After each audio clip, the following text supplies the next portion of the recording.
तो आदाब, नमस्कार, गुड इवनिंग, सत श्री अकाल। एक बार फिर आप तमाम लोगों का स्वागत है। उम्मीद है पूरी फैमिली अच्छी होगी, अपना ख्याल रख रही होगी। बहुत पहले इसी क्राइम तक में मैंने आपको एक किस्सा सुनाया था, फर्जी था वो, कि पुलिस वाले रस्सी को सांप कैसे बनाते हैं। एक नाई की दुकान से मैंने वो शुरू करके कहानी बताई थी। लेकिन आज की कहानी कहीं ना कहीं कानून की दुनिया में, हकीकत की दुनिया में पूरी तरह से सच साबित की पुलिस ने, और ये सच्ची कहानी है।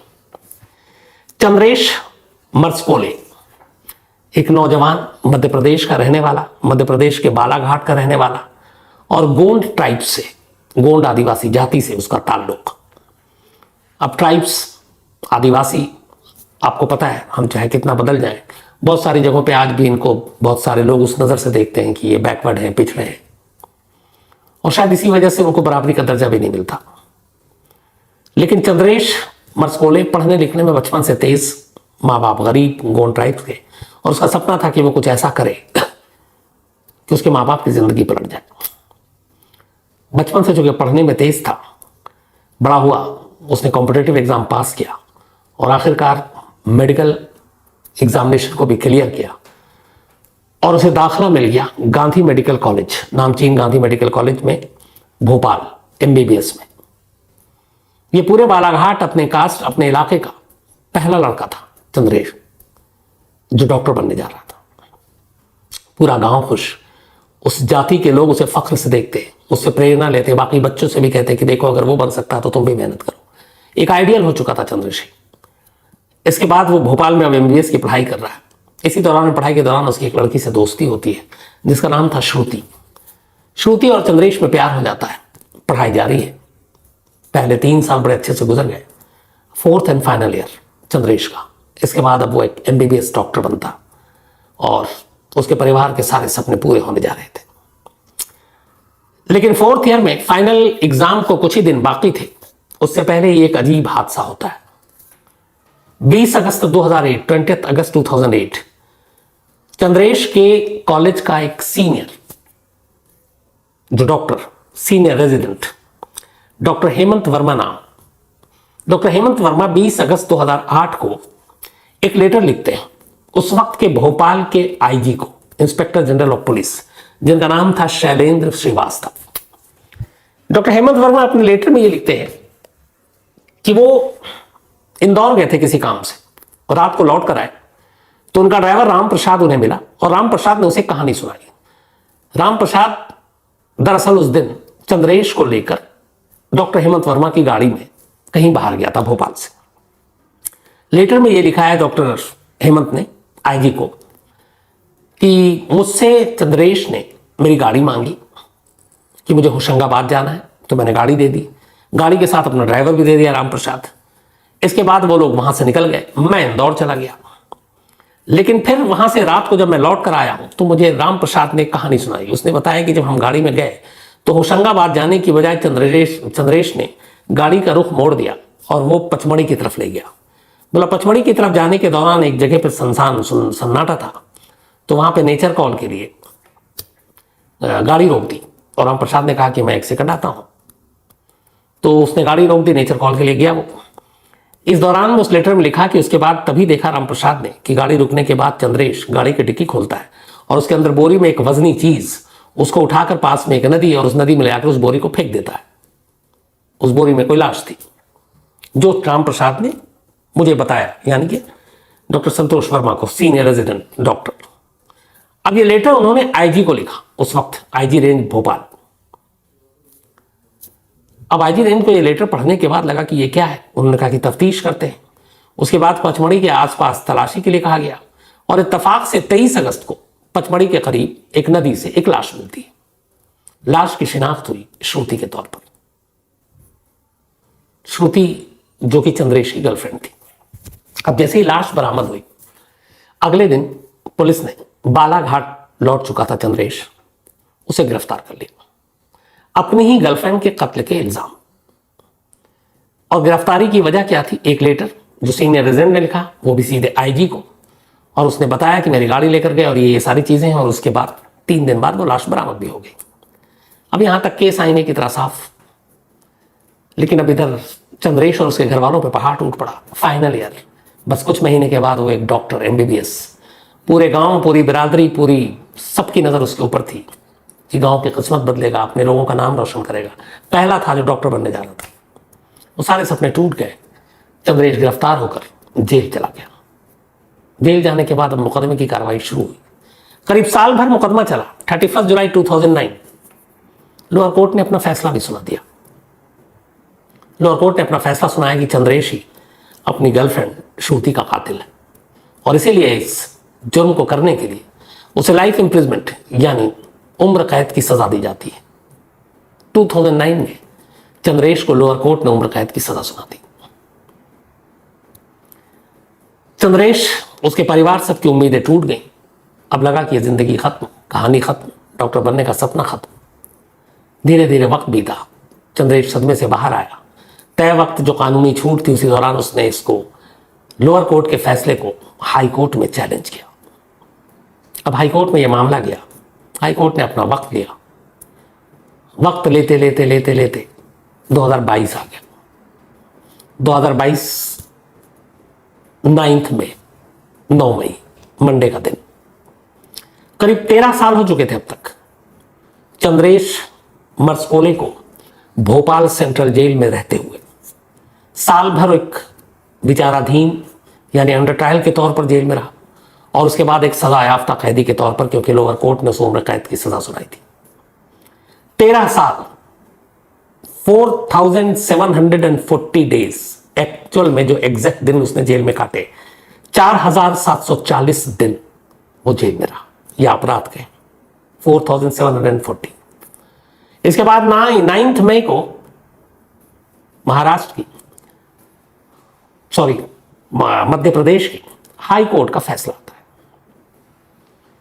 13 साल जेल रहने के बाद हाई कोर्ट अपने फैसले में कहते हैं कि चंद्रेश बेकसूर है, उसने अपनी गर्लफ्रेंड का कत्ल नहीं किया और इसीलिए उसे बाइज्जत बरी किया जाता है। ये छोटी सी 3-4 लाइनें सिर्फ नहीं है, इसके आगे जो कुछ हाईकोर्ट ने कहा, ऐसे बड़े कम हाईकोर्ट के जजमेंट आते हैं जो किसी के खिलाफ, खासतौर पर पुलिस के खिलाफ कहे जाते हैं। जस्टिस अतुल श्रीधरन और जस्टिस सुनीता यादव, 2 जजों की ये बेंच थी और इन्होंने अपने फैसले में कहा कि एक ऐसा नौजवान जो अपनी बिरादरी, अपने घर वालों का सपना पूरा करने जा रहा था, जो उनकी उम्मीदों का एक सहारा था, उसे कैसे पुलिस ने अपने फायदे के लिए इस्तेमाल किया और कैसे एक बेकसूर को कातिल बताया, कैसे पुलिस ने अपना फर्ज ईमानदारी से नहीं निभाया और 13 साल तक वो क्यों जेल के पीछे रहा, जबकि असली कातिल को न पुलिस ने ढूंढा, न ढूंढने की कोशिश की, बल्कि वो असली कातिल को बचाने की ही जुगत में लगी रही। अदालत ने ये सारी टिप्पणी की। इसके बाद क्या क्या हुआ ये बाद में बताऊंगा, लेकिन अदालत ने जो सारे केस देखे, जिस पॉइंट्स के ऊपर ये सारी चीजें हुई और फैसला आया, मैं आपके सामने रखता हूं और इससे आपको भी अंदाजा हो जाएगा कि कई बार हमारी पुलिस कैसे काम करती है और रस्सी का सांप कैसे बनाया जाता है। इस केस में पूरी ऐसे समझिए कि अदालत का सीन है, पीछे कटघरा भी आप देख ही रहे। केस खड़ा था एक शख्स के बयान पर, डॉक्टर संतोष वर्मा, सीनियर रेजिडेंट डॉक्टर। वो पुलिस के पास जाते हैं, आईजी के बल के पास, आईजी, और आईजी से कहते हैं कि मेरी गाड़ी मांगी चंद्रेश ने, मैंने अपने ड्राइवर समेत दिया, वो गया, उसके बाद रात को आए और मुझे बताया ड्राइवर ने कि उसने श्रुति का मर्डर किया और लाश को बोरी में डाला और उसके नदी में फेंक दिया। इसके बाद पुलिस लाश बरामद करती और सीधे चंद्रेश को गिरफ्तार कर लेती, क्योंकि डॉक्टर संतोष ने ये लेटर में लिख के अपने आईजी को दिया था। अब इसके बाद डॉक्टर संतोष का भी बयान होता है, हाई कोर्ट में बुलाया जाता है, लोअर कोर्ट में भी, और जो ड्राइवर है राम प्रसाद, उसका भी बयान दर्ज होता है। अब ये सारी चीजें हुई, लेकिन हाईकोर्ट ने कहा कि जो बेसिक इन्वेस्टिगेशन है और जो तरीका है वो भोपाल पुलिस ने किया ही नहीं। दोनों के जो रिकॉर्ड पे स्टेटमेंट थे अलग थे। जो ड्राइवर है उसको जब बुलाकर पूछा गया कोर्ट में कि आपने क्या देखा था होशंगाबाद या फिर पचमढ़ी जाते हुए, तो ड्राइवर ने बयान दिया कि मैं एक जगह गाड़ी रुका, मुझे शुशु करने जाना था, उसके बाद मैंने देखा कि कोई बोरी में कोई सामान है और वो चंद्रेश बाबू ने फेंका।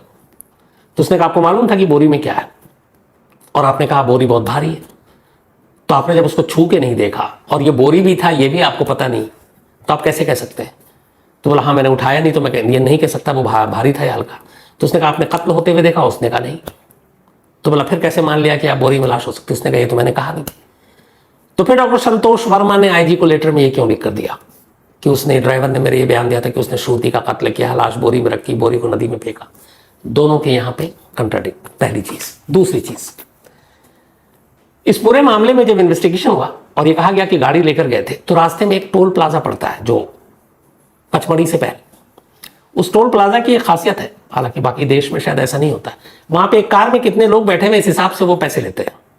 बाकी हर जगह गाड़ियों के हिसाब से लिया जाता है कि आपकी गाड़ी का फिक्स, बट वहां अगर सपोज 3 है तो 3 के हिसाब से पैसे, 4 है तो 4 के हिसाब से पैसे। एक जगह पे जब इस टोल से ये गाड़ी गुजरी, डॉक्टर संतोष वर्मा की, जो जिसमें चंद्रेश बैठा हुआ था, तो उस टोल पे इस कार के लिए 4 लोगों के हिसाब से पैसे काटे गए। इसका मतलब यह था कि इस कार में 4 लोग थे। लेकिन पुलिस ने कभी भी ये जानने की या इस बात की इन्वेस्टिगेशन की कोशिश ही नहीं की कि चंद्रेश और राम प्रसाद के अलावा बाकी 2 लोग कौन थे उस कार में। ये कहीं पे रिकॉर्ड पे है ही नहीं। तो ये पुलिस की इन्वेस्टिगेशन जिसका कोई सिर पैर नहीं।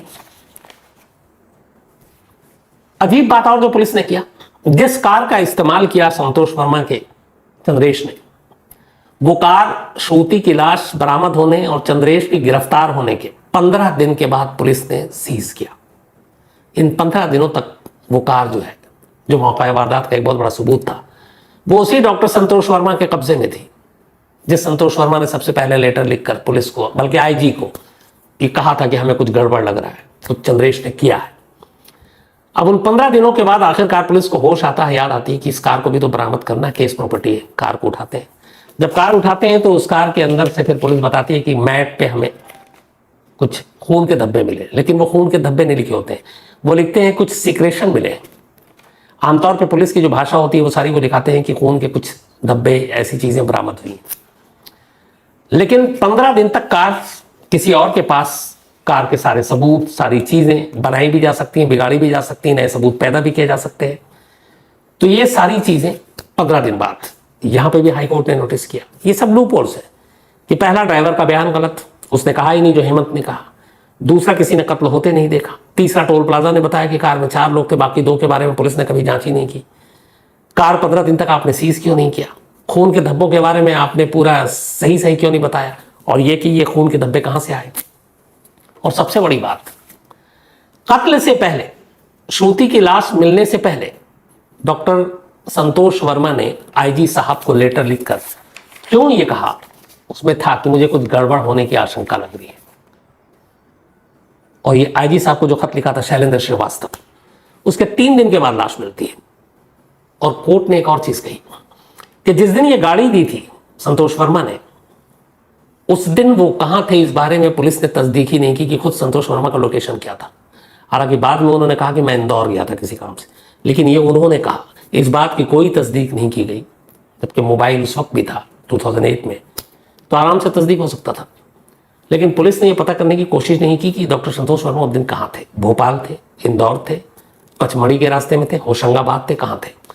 तो खुद जो शख्स बता रहा है उसका ही लोकेशन नहीं मालूम। और इन सबसे बड़ी बात जो हाई कोर्ट ने कहा वो ये कि आईजी रेंज भोपाल शैलेंद्र श्रीवास्तव और सीनियर रेजिडेंट डॉक्टर संतोष वर्मा, ये दोनों एक दूसरे के बेहद करीबी और जानकार थे।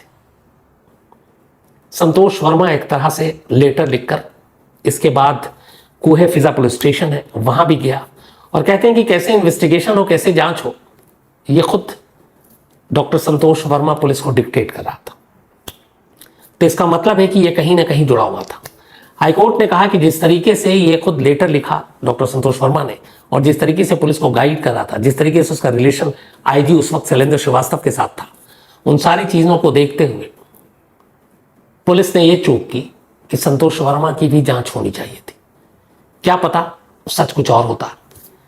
गाड़ी क्यों दी उसी दिन, सारी बातें पहले से कैसे पता, और गाड़ी फिर 15 दिन तक अपने पास क्यों रखा जबकि वो एक केस प्रॉपर्टी है जिसके अंदर वो खुद कह रहा कत्ल हुआ है। ये सारी चीजें, फिर ड्राइवर को लेकर झूठ बयान दिया। ड्राइवर ने कभी नहीं कहा कि कत्ल देखा मैंने या बोरी में कुछ ऐसी चीज थी। तो एक गवाह ही सस्पेक्ट के तौर पर सामने आ गया।